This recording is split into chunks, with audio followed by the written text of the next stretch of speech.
Bonjour à vous tous. Nous voilà de nouveau avec Homme, connais-toi toi-même. Homme qui est l'univers en lui-même. Homme qui depuis des siècles et des millénaires ne se connaît pas encore car il est infini, il est complet, il est en lui-même l'univers. La dernière fois, nous avons parlé comment l'homme était lié à la terre, comment il s'est développé à travers les réincarnations de la terre. Que la terre où nous nous trouvons aujourd'hui a passé déjà d'autres époques auparavant, d'autres périodes où notre conscience s'est développée petit à petit d'un état de coma comme celui des minéraux aujourd'hui, à un état d'un sommeil profond, comme celui des plantes d'aujourd'hui, et encore plus tard, à un état d'un sommeil léger avec des rêves, comparable à la conscience des animaux d'aujourd'hui. Et c'est seulement sur sa quatrième époque, sur la quatrième réincarnation de la Terre, aujourd'hui, que l'homme a atteint l'état de conscience éveillé. Et même ce mot éveillé n'est pas encore pleinement manifesté, car l'homme en réalité est très peu encore conscient de tout ce qui se passe, surtout en lui. Sa conscience est centrée, concentrée sur l'extérieur davantage et non sur son intérieur. Mais présentement, la Terre termine un très long cycle pendant lequel, justement, notre conscience s'est extériorisée et maintenant, on va l'intérioriser. Car l'homme entre, après une longue période d'involution, il entre dans l'évolution. Et pendant cette période d'évolution, l'homme va se rapprocher de son intérieur, il va le connaître et il va utiliser le potentiel extraordinaire qui est en lui pour bâtir, pour construire et pour créer. Nous nous sommes dit aussi que la Terre, dans ses réincarnations précédentes, avait son nom. Chaque fois, elle avait son nom. Et pendant chacune de ces incarnations, notre corps, un de nos corps, s'est développé en correspondance avec ces réincarnations de la Terre. Peut-être vous vous rappelez d'une image qu'on a vue la semaine passée, sur laquelle justement se trouvent les réincarnations de la Terre. La première s'appelait l'ancien Saturne, où a commencé à se développer notre corps physique.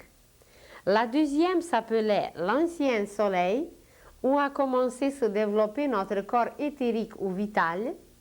La troisième s'appelait l'ancienne Lune. Ça n'a rien à voir avec des astres d'aujourd'hui, avec des planètes d'aujourd'hui. L'ancienne Lune, où a commencé à se développer notre corps sentimental. Et voilà ce que vous voyez en rouge, en bas, la Terre elle-même d'aujourd'hui. C'est là que se développe présentement notre corps mental. Et comme on en a déjà parlé, que nous possédons 7 corps, il y aura d'autres réincarnations de la Terre où se développeront nos autres corps. Mais cette ligne que vous voyez au milieu, elle termine justement toute cette descente de l'esprit dans la matière, et présentement, l'humanité va traverser cette ligne, elle va abolir toutes les frontières, car ça c'est la dernière frontière à franchir. Quand elle va être franchie, il n'y aura plus de frontières nulle part sur la terre, car l'homme les abolira en lui-même. Alors entre les pays, entre les peuples, entre les nations. Il n'y aura plus de frontières, car la terre va créer une seule famille. Et après avoir franchi cette dernière frontière, l'homme va commencer sa période évolutive et il va se diriger de plus en plus vers les hauteurs spirituelles pendant lesquelles et où l'esprit se manifestera pleinement. Nous avons peut-être déjà vu une autre image sur laquelle vous allez voir les niveaux de la conscience. À la première période, à la première réincarnation de la Terre, on a développé juste le corps physique qui correspond à la conscience du coma. Et vous voyez la ligne pointillée qui représente comment l'âme et l'esprit, comment l'âme est éloignée par son intensité, pas par la distance, mais seulement par son intensité. L'âme est très très loin, son intensité est beaucoup beaucoup plus rapide, tandis que le corps physique vibre à peine. Le corps physique reste dans cet état du coma, dans cet état minéral.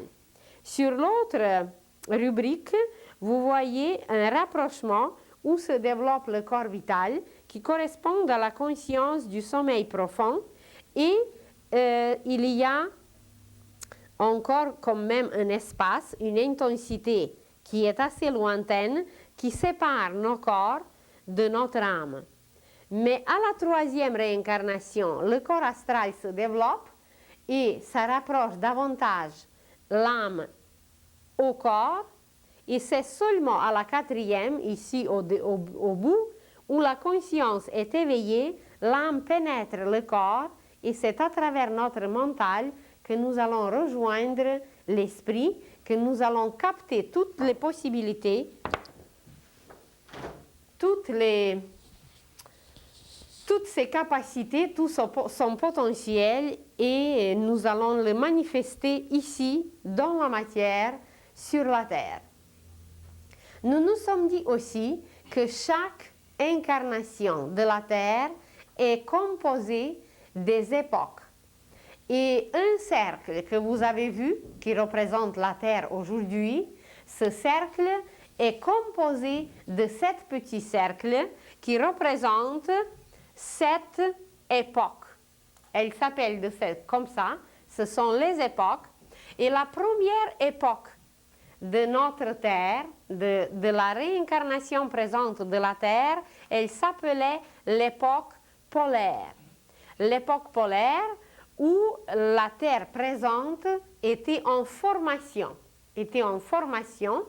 et l'homme comme tel, il ne possédait pas encore toute sa stature, toute sa structure d'aujourd'hui.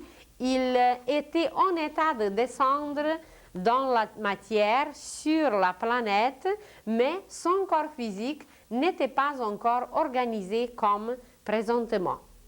À l'époque hyperboréenne, à la deuxième époque, la Terre était encore en train de se former et l'homme ne pouvait pas encore complètement pénétrer la matière, complètement vivre sur la Terre comme aujourd'hui. Il vivait plutôt sur un autre plan. Après l'époque hyperboréenne, c'était l'époque lémurienne où pour la première fois, l'homme a commencé à marcher sur le sol. L'homme a commencé à apercevoir son corps qui était formé physiquement, le système osseux, les systèmes que nous possédons aujourd'hui étaient déjà formés, mais pas l'opacité, mais la dureté, la stabilité même de notre système osseux n'était pas encore au point. Au début de l'époque lémurienne, l'homme était encore, on pourrait le comparer aujourd'hui avec un état gélatineux. Il n'était pas encore complètement solide, car surtout le système musculaire et le système osseux étaient en train de se solidifier. Alors seulement à la moitié de cette époque lémurienne, l'homme a pris pleinement la maîtrise de son corps physique et l'homme a commencé à marcher sur la terre comme un enfant qui commence à marcher aujourd'hui sur la terre après un certain temps. Et vous le savez, comment ça marche quand un enfant se forme au sein de sa mère. Eh bien, les époques précédentes, c'était un peu comme la formation d'un enfant. L'homme était en train de se former. Et cette structure de l'homme, donc, n'était pas encore solide, exactement comme c'est dans le cas d'un fœtus. Et seulement à l'époque lémurienne, on peut dire que l'humanité était née. Elle est descendue complètement sur la terre. L'humanité a pris la maîtrise de son corps physique.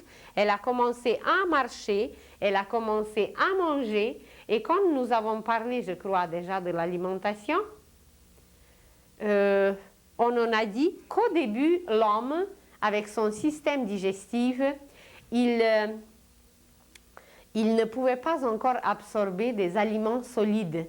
Il se nourrissait des éléments qui se trouvaient dans l'atmosphère et ces éléments étaient décrits dans l'histoire comme la manne céleste. C'étaient des éléments qui pénétraient son corps au complet, qui étaient absorbés par la surface de tout son corps et c'était des matières nutritives qui le nourrissaient au début quand le système digestif n'était pas encore au point. La respiration se faisait aussi par le corps au complet et c'est à cette époque lémurienne qui durait des milliers et des milliers d'années où l'homme a commencé à utiliser ses 5 sens, où l'homme a commencé à manger, d'abord à boire et ensuite à manger, où l'homme a commencé à marcher, où l'homme a commencé à apprendre. Auparavant, nous étions comme dans un état comme un enfant au sein de sa mère où on n'était vraiment pas né sur la terre, sur la matière, on était au sein de la mère divine, on était au sein de la mère universelle.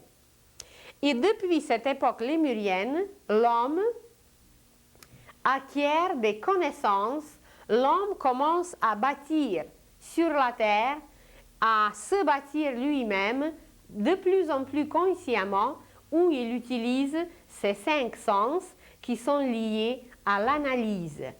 Mais l'analyse par la suite, à travers ces 5 sens, à une époque plus ultérieure, à l'époque atlantéenne, cette analyse de l'époque lémurienne, elle a pu se manifester comme une synthèse. Tout ce que l'homme a pu étudier, tout ce que l'homme a pu apprendre, tout ce que l'homme a pu compter, utiliser, examiner, modeler, façonner, à cette époque atlantéenne, la conscience s'éveille davantage, s'approfondit davantage, car l'homme est devenu capable de faire une synthèse. Mais même à cette époque atlantéenne, la synthèse n'était pas encore mentale comme nous l'avons aujourd'hui, mais cette synthèse était plutôt ressentie. L'homme la ressentait par ses sentiments et imaginez que l'homme qui avait déjà l'oreille, il n'était pas encore capable à l'époque lémurienne d'entendre par exemple des sons. Il les percevait, mais par une perception intérieure. C'est seulement à l'époque atlantéenne que l'oreille de l'homme est devenue capable de capter les ondes sonores. Et à partir de cette époque, il y avait un équilibre qui s'est installé dans l'homme, car dans l'oreille est caché l'équilibre. Et c'est depuis cette époque atlantéenne que l'homme se sent vraiment sur la terre équilibré. Et comme la tâche de l'Occident était de travailler la matière, d'analyser la matière, à partir de cette époque atlantéenne, où l'homme a gardé encore une voyance intérieure, où l'homme était encore lié avec les esprits de la nature, où l'homme pouvait voyager facilement dans l'espace. À partir de cette époque, cette voyance intérieure a commencé à s'effacer. à s'effacer pour qu'il oublie un peu sa patrie divine, sa patrie d'où il venait, où il voulait retourner toujours avec une hâte. Alors, à partir de cette époque atlantéenne, cette voyance, cette clairvoyance intérieure a commencé à s'effacer. Et voilà, après plusieurs déluges qui se sont passés à cette époque, l'homme qui compose aujourd'hui époque arienne, il a complètement perdu cette clairvoyance atlantéenne qui était une clairvoyance nocturne, il l'a complètement perdue et il est capable aujourd'hui d'analyse et de synthèse, mais cette analyse et cette synthèse sont mentales. L'homme de l'époque arienne, c'est un homme intellectuel, c'est un homme qui utilise pleinement son intellect. Pour quel but? On n'en parle pas présentement, mais c'est à l'époque arienne où nous avons atteint le but de la réincarnation présente de la Terre. C'est le développement du mental, c'est la conscience tournée pleinement vers l'extérieur. Le but est atteint, mais c'est comme si on est arrivé au sommet d'une montagne, mais en route, nous avons perdu certaines choses. Mais de cela, nous parlerons une autre fois. Alors, nous nous trouvons présentement à cette époque arienne, qui est une époque du développement mental, du développement intellectuel, et où nous avons complètement perdu, justement, cette clairvoyance intérieure qu'on possédait auparavant, aux époques auparavant. Et la synthèse que l'homme possède aujourd'hui va lui permettre d'aller encore plus loin, va lui permettre à une époque prochaine, future, va lui permettre de se lier avec le cœur de l'univers, de se lier avec le cœur de chaque chose, car toute chose au monde possède son cœur. Nous parlerons un jour de la musique au niveau cosmique. Nous parlerons du sens cosmique de la musique. Et vous verrez à quel point la musique est importante, à quel point nous ne connaissons pas la vraie musique. Et vous verrez que c'est par l'étude de la musique intérieure qui nourrit le cœur, qui est une nourriture indispensable, que l'homme va arriver à créer. Dans notre mental aujourd'hui, dans notre intellect, comme nous allons très prochainement parler de la pensée, alors on s'arrêtera davantage. Comment nous sommes dans notre mental bruyant. Nous n'avons aucune musicalité intérieure. Notre mental fait constamment des bruits. Et vous prenez n'importe quel objet et cet objet va faire des bruits. Ce n'est pas musical. Vous fermez quelque chose, vous frappez la porte, vous froissez un papier. Tous ces bruits, tous ces sons qui nous entourent, en réalité ne sont pas musicaux. Et l'homme va arriver dans l'avenir à émettre par tout ce qu'il va toucher, par tout ce qu'il va produire, il va émettre seulement un son musical. Parce que sa structure, son corps, son langage, ses gestes, tout, absolument tout, doit devenir musical à cause que nous sommes bâtis d'après les lois musicales. Mais cette musicalité n'est pas encore connue, il va la découvrir et il va la manifester, il va l'émettre et tout objet que l'on va créer, toute chose qu'il va toucher va émettre une musique que l'homme va voir, percevoir comme des bouquets inimaginables de couleurs, de beauté et de splendeur. Et aujourd'hui, même Si l'homme se trouve déjà à une époque, disons, assez avancée, à une époque où la conscience doit être complètement éveillée, où il doit pleinement manifester son intellect qui doit nous lier à l'âme, l'intellect ne fait pas encore ce travail. Il ne nous lie pas encore à l'âme.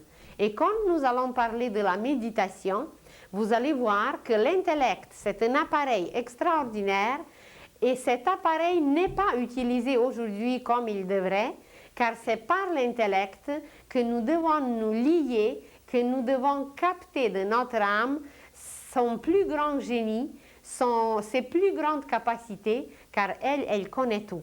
Et nous allons devenir omniscients dès que notre intellect va accomplir sa tâche, dès qu'il va nous rattacher à l'âme, dès qu'il va utiliser la synthèse comme un tremplin pour rejoindre des sphères supérieures. Alors, présentement, nous nous trouvons à cette époque arienne où on a développé l'intellect, mais on a oublié certaines possibilités qui sont cachées en nous intérieurement, de nous lier à l'univers, de nous lier à l'âme et d'être ce qui est appelé aujourd'hui un clairvoyant complet. Car tous les appareils, nous les possédons, mais ces appareils ne sont pas utilisés. C'est comme si vous avez chez vous plein d'appareils, toutes sortes d'appareils, les meilleurs ordinateurs, mais dès que ces appareils ne sont pas branchés, vous ne pouvez pas les utiliser. Alors nous représentons à peu près quelque chose de semblable, ou imaginez un musicien qui a chez lui plein d'instruments de musique.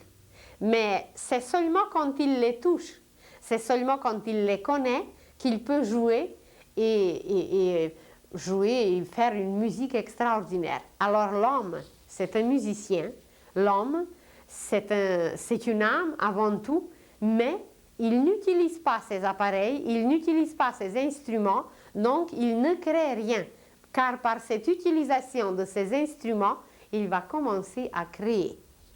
Et par la suite, l'homme va entrer dans une autre époque où il va manifester l'âme, où il va manifester une autre conscience, et par la suite encore la terre.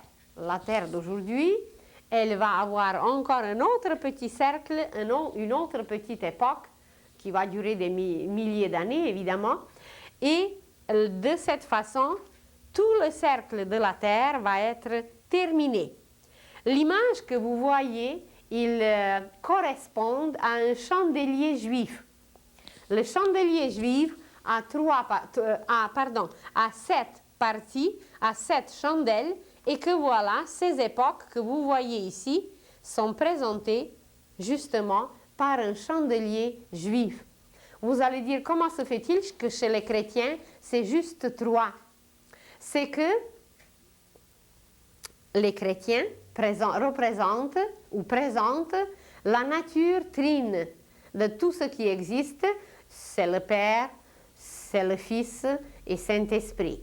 C'est l'esprit, c'est l'âme, c'est le corps. C'est le toit, c'est les murs, c'est la fondation. C'est la cime, le tronc et les racines. Partout, le père, la mère, l'enfant, etc., partout où nous voyons cette nature de trinité, alors le christianisme représente cette qualité d'origine, cette qualité trinitaire qui est issue du Père, qui est présentée par ces 3 facettes, par ces 3 faces, et de cette façon, c'est comme si le christianisme retourne à l'intérieur justement, retourne à la source.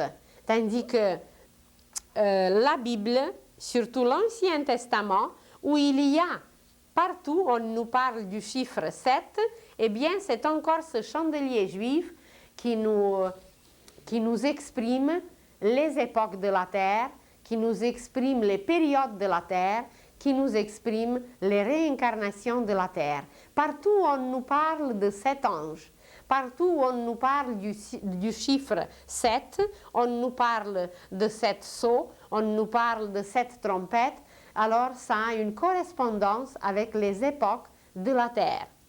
Et maintenant, si nous prenons seulement ce petit cercle, seulement l'époque aryenne où nous vivons, cette petite époque, ce petit cercle, il est aussi composé de cet autre petit cercle. Ici dedans, on peut placer sept petits cercles et vous les voyez en gros ici à côté. Ce sont les sept civilisations ou cultures, les sept civilisations ou cultures de l'époque aryenne d'un seul cercle, d'une seule époque. L'époque atlantéenne, elle était composée aussi de ces sept cultures ou de ces sept civilisations. Chaque époque, l'époque lémurienne, c'est pareil. Chacune des époques est composée de sept civilisations. Quand l'Atlantide s'est écroulée, ou d'ailleurs avant qu'elle s'écroule, avant que l'Atlantide s'est écroulée, une partie de l'humanité atlantéenne qui a bien travaillé, qui a bien avancé, qui était prête à commencer une autre époque, cette partie était guidée ailleurs pour qu'elle devienne l'origine d'une époque future. Et il y avait trois courants, mais deux courants principaux, par lesquels une partie de l'humanité atlantéenne était menée ailleurs pour continuer l'époque future. La première partie était guidée par un initié qui s'appelait Ram. Ram, lui, il a instauré un nouveau calendrier. Il a instauré les noms du cercle zodiacal, ce que nous utilisons aujourd'hui, en commençant à compter par le signe du bélier. D'ailleurs, Ram veut dire bélier, celui qui fonce et celui qui réalise dans la matière. Alors, à cette époque lointaine, Ram avait son conseiller qui était un guide, un grand maître, et sous sa direction, Ram a ramassé les élus, Ram a ramassé une partie de l'humanité atlantéenne et les a guidés à travers l'Europe d'aujourd'hui où une partie de ce peuple est restée, par exemple le Pays basque. Jusqu'aujourd'hui, les historiens, les archéologues ne savent pas d'où ce peuple s'est installé dans ces montagnes, comment se fait-il qu'il possède une langue que personne ne connaît. Il y a aussi dans les montagnes Carpates. Dans les montagnes Carpates, il y a aussi quelque chose de semblable. Il y a des traces de peuples comme les Basques, où la langue est inconnue, où on ne sait pas d'où ils sont venus. Alors, ce sont les traces, les restes de ce peuple que Ram a mené par la suite jusqu'aux Indes. Et quand il est arrivé aux Indes, il s'est installé là où se trouve aujourd'hui une partie du désert de Gobi. Il s'est installé sur une partie d'Iran d'aujourd'hui, du Liban et de l'Inde. Et cette civilisation qu'il a fondée aux Indes, elle s'appelle justement la civilisation ou la culture hindoue.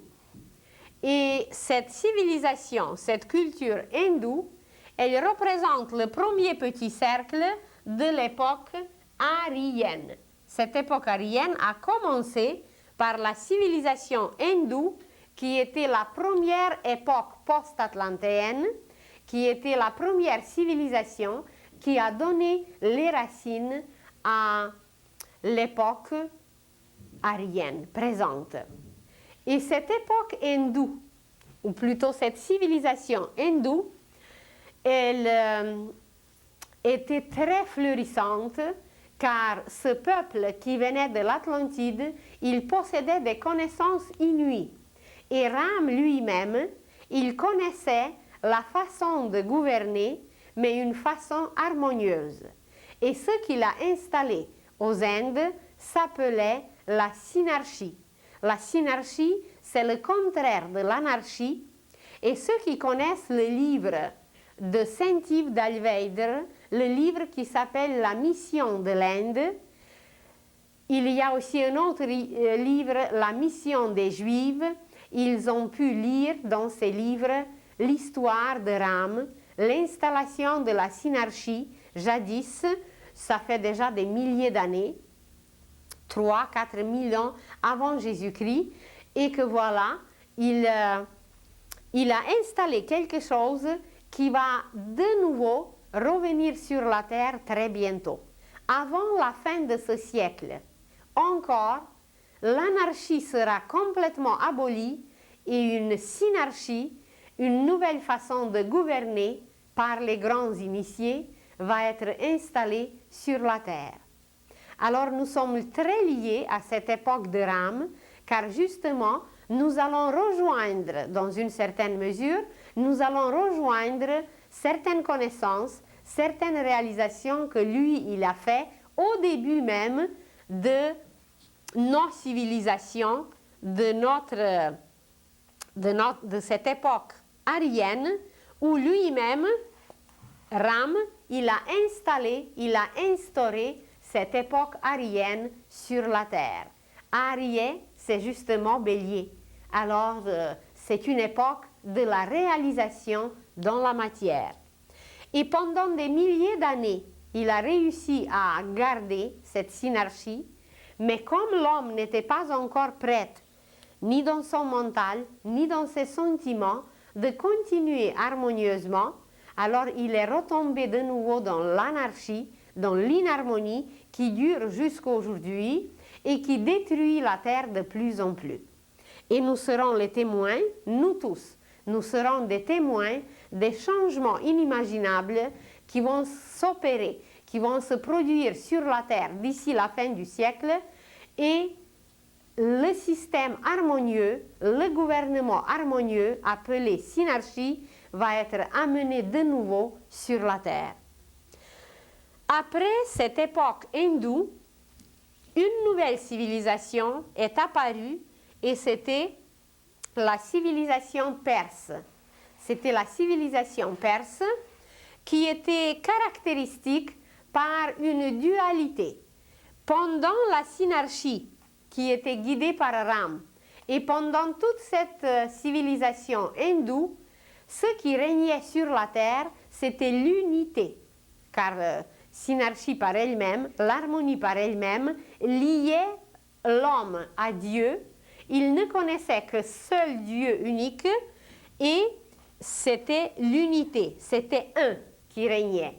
Tandis que pendant l'époque perse, comme l'homme n'était pas encore prêt à se diriger constamment par la lumière, c'est comme s'il avait besoin encore l'ombre. Et l'ombre, eh bien, ce n'est pas la lumière, c'est l'ombre. C'est tout simplement le reflet de la lumière. Et à travers cette ombre, l'homme a connu ce que nous nommons aujourd'hui les ténèbres ou le côté opposé, l'opposition. Et cette opposition s'est manifestée à l'époque perse et l'homme a connu eh bien, ce que nous nommons aujourd'hui l'opposition, les contraires. Ça veut dire Dieu comme lumière et l'ombre comme l'absence de Dieu. Et aujourd'hui, nous sommes complètement tombés dans cette absence de Dieu, c'est que l'homme, jusqu'au niveau physique, est devenu athée. Ça veut dire qu'il n'admet même pas l'existence de Dieu. Alors, lumière, ténèbres, l'homme est devenu conscient de ses opposés à l'époque, pendant cette civilisation perse, où il a connu deux sortes de divinités. C'était Hormuzd, qui était la divinité de lumière, et Ahriman, qui était la divinité des ténèbres. Alors, tous nos opposés, tous nos contraires conscients proviennent surtout de cette époque perse où l'homme est devenu conscient du bien et du mal, des opposés, des contraires, des pôles opposés. Après cette civilisation perse qui était caractérisée par la dualité, par le deux, ça veut dire deux opposés, lumière-ténèbres, plus, moins, etc., à l'époque égyptienne, qui était la troisième époque. La troisième époque, en Égypte, se sont réfugiés une autre partie ou d'autres représentants qui ont quitté l'Atlantide. Une vague, un courant de la population atlantéenne était guidé en Égypte. Et c'est en Égypte que les grands initiés qui possédaient des connaissances inouïes se sont installés, et c'est là que jusqu'aujourd'hui nous avons les témoignages de leurs connaissances, de leurs notions qu'ils possédaient, par exemple la structure des pyramides. L'homme moderne n'a pas réussi de pénétrer dans le mystère de la pyramide. L'homme moderne, qui possède tant de moyens, n'a pas pénétré dans le mystère des sphinx. Sans parler qu'on n'a aucune idée qu'est-ce que c'était la momification des corps humains. Pourquoi on faisait la momification des corps? Comment on la faisait? Il y avait toute une science, toute une thérapie aromatique. Des arômes, des plantes étaient utilisés comme une thérapie. Alors l'homme moderne ne possède pas du tout ces notions extraordinaires que les initiés égyptiens ont apportées de l'Atlantide, ou plutôt les initiés atlantéens ont amené en Égypte. Et tous ces mystères égyptiens sont encore cachés jusqu'aujourd'hui, et même l'homme va découvrir bientôt que sous le sable de Sahara, il y a des endroits où ces anciens Atlantéens ont caché des appareils superbes. Ces appareils vont photographier l'aura humaine. Il y a des appareils antigravitationnels qu'un petit appareil d'une livre, de la pesanteur d'une livre, est capable de soulever des roches inimaginables. Alors toutes ces merveilles sont cachées parce que si l'homme moderne, si l'homme d'aujourd'hui avait l'accès à ces appareils, il va les utiliser pour la destruction. Donc, par la sagesse divine, par les instructeurs de l'humanité qui dirigent toute la destinée de la Terre, tous ces appareils sont encore cachés. Nous ne pouvons pas les utiliser parce que nous les utiliserons pour le mal, pour la destruction. Seulement, quand l'homme atteindra la maîtrise, quand l'homme sera capable de les utiliser pour le bien, il va les découvrir automatiquement, car c'était fait, c'était préparé et c'était caché à sa disposition pour ses biens.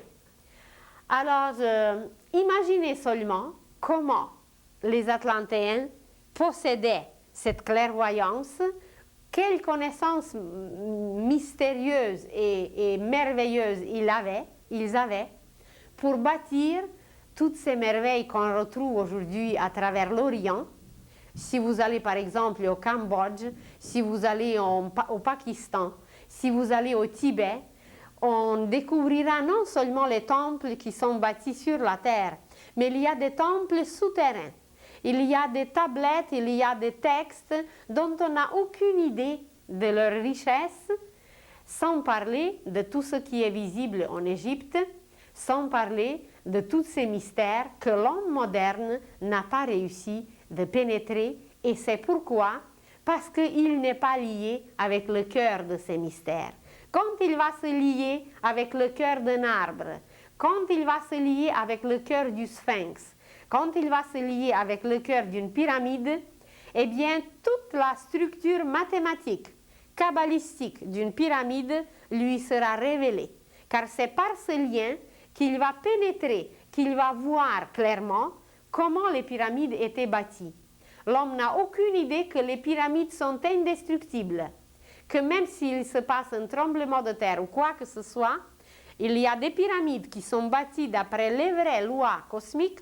Ces pyramides, une masse de terre, une masse de pierre, elle est complètement indestructible car les coins, les 4 points cardinaux, ça veut dire les 4 coins de la pyramide, avec son sommet, forment un équilibre parfait et le sommet de la pyramide capte des influences du cercle zodiacal, des constellations et tous ces calculs, toute cette structure est faite à la perfection avec une harmonie parfaite et que voilà les courants d'air ou les courants terrestres ou toutes sortes de courants qui sont là ne sont pas autant puissants que ces courants qui viennent de l'univers et que la pyramide garde et que voilà, elle est indestructible. Vous allez demander qu'est-ce que c'est que des restes des pyramides ailleurs. Il y a par exemple au Mexique, il y a par exemple en Amérique du Sud et un peu ailleurs. Alors ce sont des restes d'autres civilisations encore précédentes, encore plus anciennes. Mais l'homme, de toute façon, il aura un jour la possibilité de voir cette histoire si merveilleuse, je vous en avais déjà parlé, que notre histoire est tellement riche, que notre histoire, nous ne la connaissons pas du tout, car nous sommes centrés encore sur les guerres. Au lieu d'étudier notre vraie histoire par la clairvoyance, par la vision jusqu'au cœur des choses, l'homme ne s'intéresse pas encore à sa vraie histoire, à son histoire intérieure, où il est impliqué complètement. Alors il y a des merveilles parsemées sur la terre. Mais au lieu d'aller utiliser ces appareils merveilleux pour voir l'aura des humains, pour communiquer avec les plantes, pour utiliser les arômes et pour exterminer toutes les maladies, eh bien l'homme les accentue, l'homme les renforce par sa pensée inharmonieuse, par ses sentiments destructeurs. Et voilà, nous nous trouvons dans une situation déplorable aujourd'hui qui menace non seulement l'équilibre sur la Terre, mais qui menace l'équilibre dans le système solaire. Et après cette période merveilleuse, après cette civilisation extraordinaire, pleine de mystères, qui sont cachés jusqu'aujourd'hui pour nous-mêmes, en Égypte, l'homme, alors c'est juste pour relier avec les deux précédentes, on peut dire que l'Égypte était marquée par la Trinité. Alors, l'époque hindoue, c'était unité, l'époque perse, c'était la dualité, et l'époque égyptienne, c'était la Trinité. Ceux qui ont étudié un peu, je ne sais pas, les mythes par exemple, ils connaissent les noms comme Osiris, qui était un dieu en Égypte, qui était un dieu solaire. Ils connaissent aussi Isis, qui était une déesse, qui était l'épouse d'Osiris, et c'était des divinités très respectées, très vénérées en Égypte, et leur enfant, leur fils, c'est Horus. Alors ensemble, Osiris, Isis et Horus représentent une trinité. Et quand on va vraiment savoir lire les fresques, les images, l'écriture même égyptienne, on va découvrir des symboles inimaginables d'une richesse inouïe qui remplit toute cette mythologie égyptienne. À travers cette mythologie qui est très véridique et qui a un côté mystique et historique, évidemment, ce qui nous reste, c'était les initiations égyptiennes.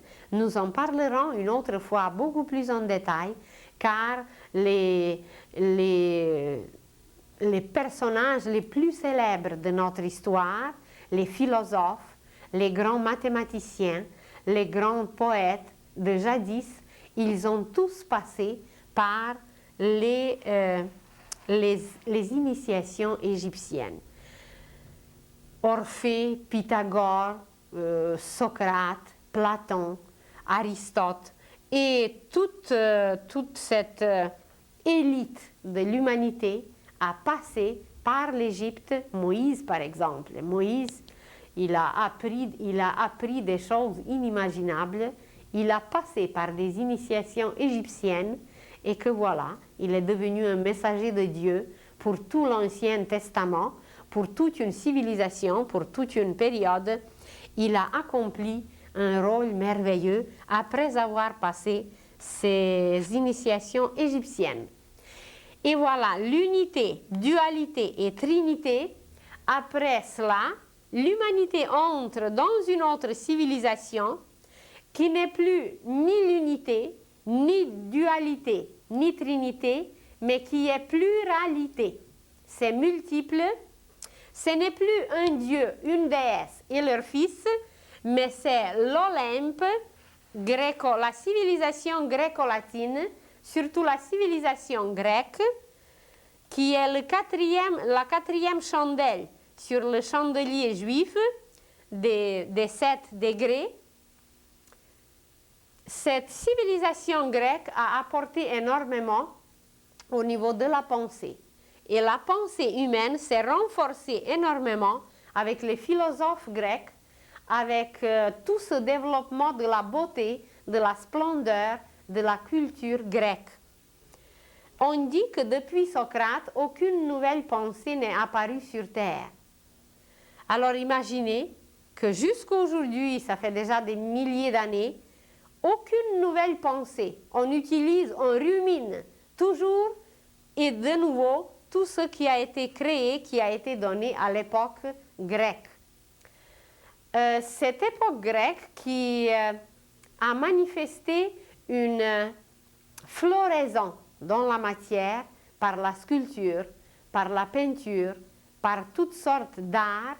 Cette culture, évidemment, elle a influencé et elle a marqué la suite, qui est la culture latine, et nous sommes aujourd'hui les héritiers. Nous sommes aujourd'hui ceux qui possèdent toutes ces richesses depuis le début, depuis la civilisation hindoue jusqu'à aujourd'hui. Nous sommes ceux qui possèdent, ceux à qui on a confié ces richesses de jadis. Nous pouvons étudier la philosophie orientale, nous pouvons posséder les richesses orientales, perses, égyptiennes et gréco-latines. Et si vous vous apercevez, c'est que cette démarche des civilisations va avec la démarche du soleil. Le soleil se lève à l'est, puis il va un peu plus loin, puis encore plus loin. La civilisation gréco-latine, elle fait un pont. Surtout la Grèce, elle fait un pont entre l'Orient et l'Occident, où aujourd'hui, voilà, nous, la civilisation aryenne, nous nous trouvons comme la civilisation occidentale. Mais dans cette civilisation aryenne occidentale, c'est surtout l'Europe qui a joué un très grand rôle. Pendant la civilisation aryenne, l'Amérique a été découverte. Mais l'Amérique représente encore un pays jeune, un pays avec un potentiel inouï. Et justement, c'est présentement la 5e race évolutive, pas la 5e race, les races que nous connaissons, la race rouge, noire, blanche, etc., jaune. Il ne s'agit pas de ces races, mais il s'agit de la race évolutive. Et la 5e race évolutive a pris tout en main à l'époque de la civilisation hindoue. C'est Ram qui a débuté la 5e race. C'est après le déluge, après la disparition de l'Atlantide, qui était la 4e race. Voilà que la 5e race a commencé à s'installer, à se développer, et jusqu'à aujourd'hui, on arrive au sommet de la 5e race évolutive, commencée par Ram, et voilà, nous sommes au sommet, nous sommes à sa vieillesse et nous allons préparer, nous, les Occidentaux, mais surtout l'Europe, doit jouer un très grand rôle dans la préparation de la 6e race évolutive qui va poursuivre l'acheminement et qui va continuer la civilisation future qui va s'appeler Philadelphie. Vous trouvez un nom bien intéressant qui est Phila et qui est Delphes, et la 7e civilisation de cette époque aryenne, qui va s'appeler la civilisation ou la culture de Laodicée. Alors voilà, nous nous trouvons aujourd'hui à ce 5e cercle, doublement 5e, car et les époques et les civilisations, ces deux cercles se recouvrent, se retrouvent ensemble, et l'humanité d'aujourd'hui prépare une fondation, prépare des conditions, un terrain pour un développement futur d'une splendeur et d'une beauté inimaginables. Et c'est aujourd'hui, nous, ici, la civilisation aryenne, occidentale, la 5e race, que nous allons devenir conscients. Nous allons devenir conscients de nos acquisitions du passé, de toute cette richesse qui nous a été transférée, les appareils dont je vous parle qui sont cachés en Égypte, qui sont cachés sous le sable, les textes, les écritures, les temples qui sont cachés quelque part en ancienne Perse, dans tous ces pays qui ont composé jadis Perse. Les connaissances et les notions sur la synarchie qui ont composé cette première civilisation hindoue, ça va nous être transmis par les grands initiés qui sont déjà sur la terre et qui attendent le moment propice pour nous transmettre tout. Et même, je peux vous dire que c'est déjà là. Le 20 janvier 81, ça fait deux ans, le 20 janvier 81, les conditions zodiacales, les conditions cosmiques étaient si favorables, étaient si bénéfiques, que c'était le moment propice, le bon moment, comme pour s'aimer quelque chose dans la terre, il y a des bons moments et des moments moins favorables. Alors ce 20 janvier 81, c'était le moment où la synarchie sur la terre a été déjà officiellement annoncée. Vous allez dire, mais comment se fait-il qu'on n'en parle pas à la télévision? Eh bien, c'est qu'elle est encore un petit bébé tout couvert qui dort. Alors, le petit bébé dort, mais quand le bébé va grandir suffisamment, quand le bébé va se débarrasser de ses couches et quand il va devenir conscient, eh bien, vous savez très bien que personne ne peut arrêter un bébé de bouger, un enfant de courir, et quand c'est un adolescent, de faire ce qu'il a à faire, et quand c'est un adulte, d'accomplir les actes d'un adulte. Alors, la synarchie présente pour l'époque future est déjà née sur la terre. La date de sa naissance, c'est le 20 janvier 81, où les influences planétaires, où les influences des constellations étaient très très propices, extrêmement bénéfiques, et les grands maîtres et les grands initiés qui connaissent notre avenir, qui connaissent la destinée de la Terre, ils ont déjà fondé la synarchie sur la Terre. Il y a un pays où la synarchie se trouve, il y a un conseil qui régit ce bébé, qui s'occupe de ce bébé, de cette formation, mais pour l'instant, toutes ces choses doivent rester encore cachées, comme on cache un bébé. On ne l'expose pas au froid, on ne l'expose pas au soleil, on le met bien dans l'ombre, bien au chaud, voilà, pour qu'il reste, pour qu'il dort. Alors, c'est à peu près la même chose pour ce qui se passe sur la terre pour nous.